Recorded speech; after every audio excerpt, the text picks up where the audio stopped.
블루제이스가 4연패에 빠지면서 팀의 전반적인 경기력에 대한 의문이 커지고 있습니다. 시즌 내내 조금 올라가면 다시 내려오고 흐름을 타는 듯하면 다시 발목이 잡히는 패턴이 계속되고 있기 때문입니다. 선수들 역시 이런 상황을 모르지 않는데요. 케빈 가우스먼이 최근 언급했던 것처럼 팀은 계속해서 앞으로 나아가는 것 같다가도 다시 뒤로 밀려나는 느낌을 받고 있다는 겁니다. 좋은 흐름을 만들면 곧바로 연패가 찾아오고 반등의 계기를 만들면 또 다른 문제가 발생하는 상황이고요. 이번 애틀란타 원정에서도 비슷한 장면이 반복되고 있는데요. 상대는 메이저리그 최고 승률을 기록하고 있는 강팀으로 분명 쉽지 않은 상대인 것은 맞지만 블루제이스는 이번 시리즈에서 경쟁력을 보여주기보다 오히려 팀의 약점들이 더욱 선명하게 드러나는 모습을 보이고 있어서요. 물론 희망적인 부분도 있었습니다. 최근 팀 타선에서 가장 꾸준한 활약을 보여주고 있는 네이선 루크스가 또 한 번 존재감을 드러냈기 때문입니다.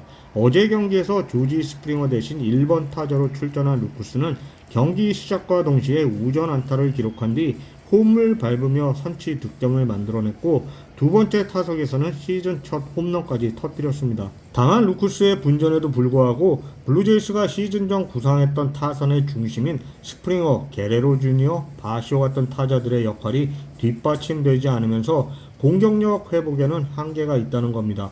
특히 스프링어의 부진이 상당히 뼈아픈데요. 지난해와 비교하면 출루율은 1할 이상 떨어졌고 장타율 역시 크게 감소했습니다. 발가락 골절 부상에서 예상보다 빠르게 복귀한 영향도 무시할 수 없지만 결과적으로 팀 공격력에 큰 타격을 주고 있다는 것은 사실입니다. 게레로 주니어 역시 기대에 비해 생산력이 떨어지고 있으며 덜튼 바시와 안드레스 히메네스도 마찬가지고요.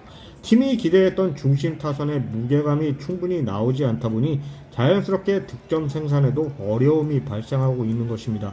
어제 경기에서도 블루제이스 타선은 상대 선발 그랜트 홈스를 상대로 몇 차례 좋은 타구를 만들어냈지만 결과는 8안타 3득점에 그쳤습니다. 결정적인 순간마다 추가 득점으로 연결하지 못했고 결국 강팀 애틀란타를 상대로 경기 흐름을 가져오지 못했고요.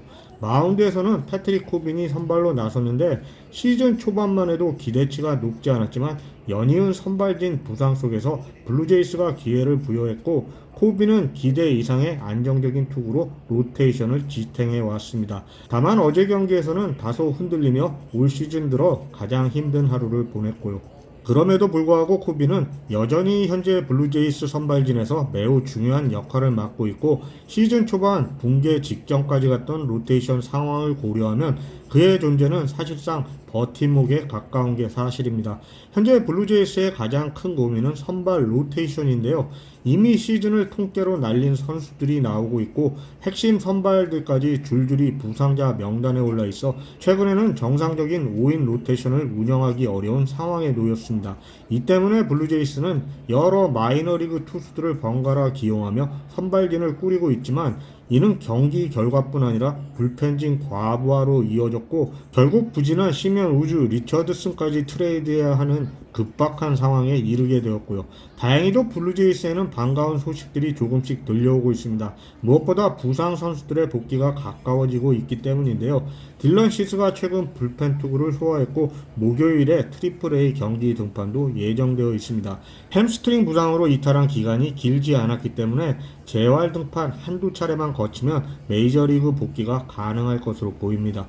맥 셔저 역시 금요일에 트리플 A 등판을 준비 중이며 큰 문제가 없다면 딜런 시스에 이어 곧바로 메이저리그 마운드에 설 전망이고요. 여기에 셰인 비버도 복귀를 향해 조금씩 속도를 내고 있습니다. 불펜에도 지원군이 찾아오는데 이미 재활 경기에 돌입한 지미 가르시아는 무실점 투구를 기록하며 순조로운 복귀 과정을 밟고 있습니다. 토미 낸스 역시 복귀를 준비하고 있어 불펜 뎁스는 점차 회복될 것으로 보입니다. 야수진에서도 중요한 복귀가 예정되어 있는데 포수 알레한드로 커크는 재활 경기 첫날부터 홈런을 터뜨리며 존재감을 보여줬습니다. 현재 블루제이스 타선이 가장 필요로 하는 부분 중 하나가 바로 꾸준한 타격 생산력인데 커크는 그 역할을 해줄 수 있는 선수입니다.